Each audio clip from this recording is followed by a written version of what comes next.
As the sun sets over the Irtysh River, so the Siberian Mennonite conference comes to its conclusion. It's been an incredible conference.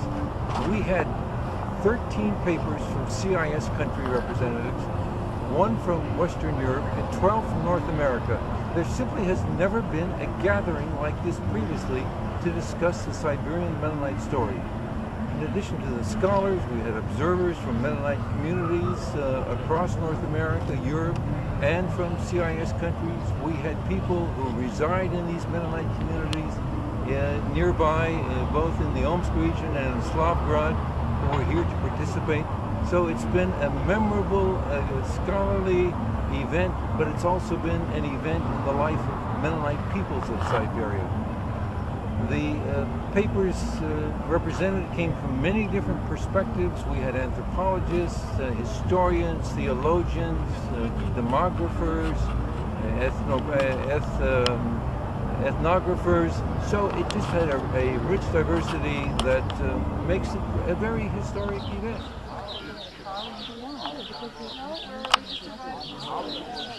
Hello, I'm Marla Friesen. I'm a medical doctor from British Columbia. I'm currently in a Mennonite village in Siberia, and I'm talking to Dr. Marlene F. From Waterloo. And we are just chatting after attending the conference on a historical conference in Omsk, looking at Germans in Siberia. And Marlene presented a wonderful paper on midwifery, and I found it very fascinating, Marlene. And I wondered if you could just say a few words about the research you did. What prompted you, or what piqued your interest in this area?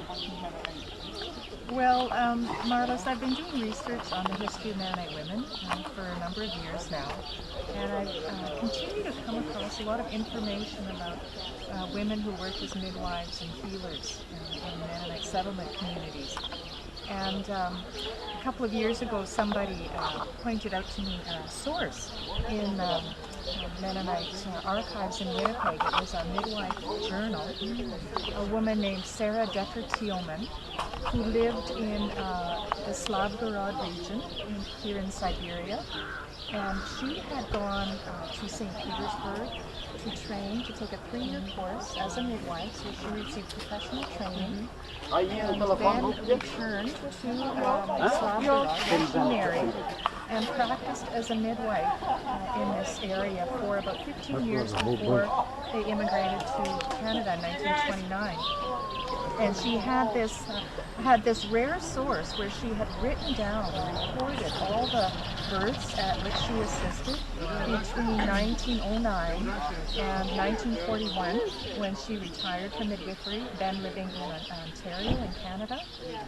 And I just found this a fascinating resource, so it sort of continued to push me down that road to gather more. Yes. So, and you, in your research, you came across a number of midwives, and after you kind of looked over all this data, did you come away with any sort of characteristic of these women that seemed to be common? Was there anything there that you sort of could glean from that? Well, I think these women were probably different in personality, and the fact that they were so busy professionally means that I have very little other biographical information about them. My sense is that they were women who were fairly independent-minded. Many of them left home either at a young age or even while they were married with children who would leave home to get training. So they sought a profession. Right. So independent-minded. I think they were leaders in their community. I think they were probably very influential.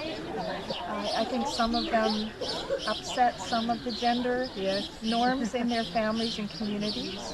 I wish I had known them personally. But I have a few pictures, and I can sort of only glimpse at those and get a sense of what they were like.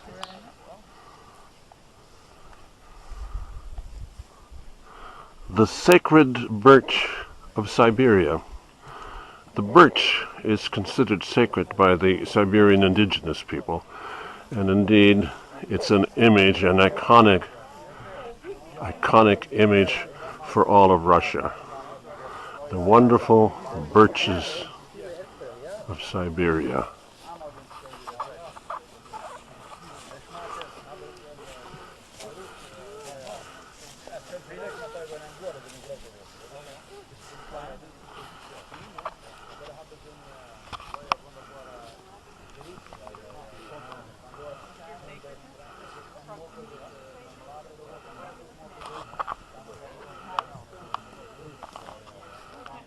I'm Marina Dick Unger, and I'm in the village of Alexandrovka, standing beside the grave of my grandfather, Gerhard Dick, and I'm with Nikolai Dickman, who still remembers my family, remembers my great-grandfather. I'm Marina Dick Unger, and I'm in the village of Alexandrovka, standing beside the grave of my grandfather, Gerhard Dick, and I'm with Nikolai Dickman, who still remembers my family, remembers my great-grandfather. German. Kennen Sie Erinnerungen? Ja, es war vor dem Zweiten Weltkrieg, weil ich in Neu-Alexandrovka geboren bin.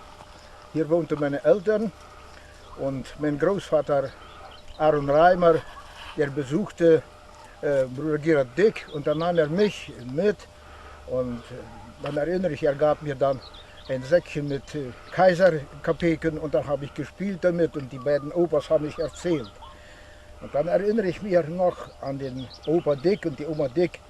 Sie gab mich dann unbedingt, die Oma Dick, etliche Bonbons.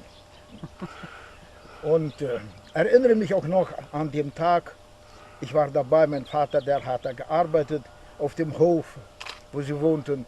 Und dann mit einmal kam die Polizei mit dem schwarzen Auto und dann haben sie den alten Opa Dick unter die Arme rausgeführt, der konnte schon schwach gehen. Und setzten im Auto und da war er weg. Und so viel wie ich weiß, um einen Monat war er tot, war er nicht mehr da. Im Gefängnis.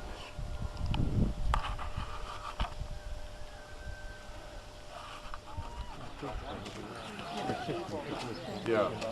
Just how detailed about what registration was possible. There were lots of registering without conditions. Hi, I'm John Guggenheimer from Abbotsford, British Columbia, Canada. I'm overwhelmingly grateful to be here, to be able to attend this conference in Omsk especially. It's something I've been looking forward to for 10 years, and finally we're here. I am just overwhelmed with gratitude for this opportunity. It has been, while I didn't have any specific expectations, my expectations, it's been such a rich, enriching experience.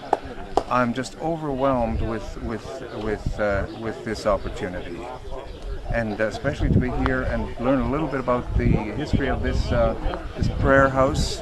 It's just tremendously heartwarming to see what these people have been through, and in spite of that are now achieving, and it's just absolutely wonderful.